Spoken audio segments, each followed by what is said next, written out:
আজ চলে এলাম পিয়ালি মাছের চচ্চড়ি নিয়ে। পিয়ালি মাছটা ভালো করে ধুয়ে নিয়ে লবণ, হলুদ আর শুকনো লঙ্কা গুঁড়ো মাখিয়ে রাখবো।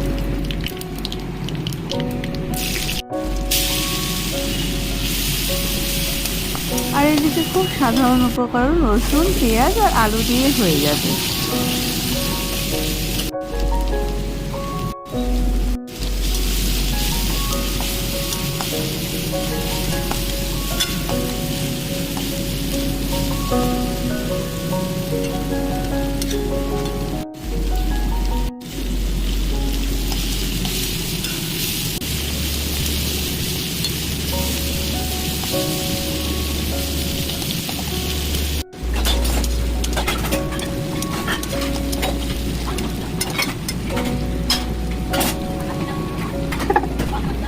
এই চচ্চড়িতে আমরা কাঁচা মাছটাই ব্যবহার করব।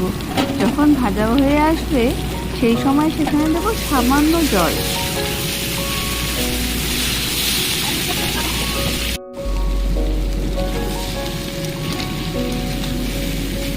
এই জল দিয়ে একটু ঢেকে রাখবো।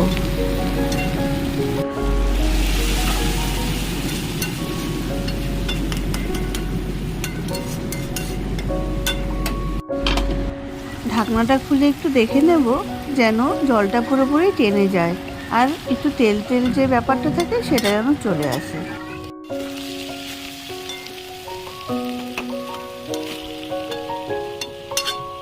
ব্যাস, তাহলেই কমপ্লিট আমাদের পিয়ালি মাছের চচ্চড়ি। খেতে অসাধারণ হয়।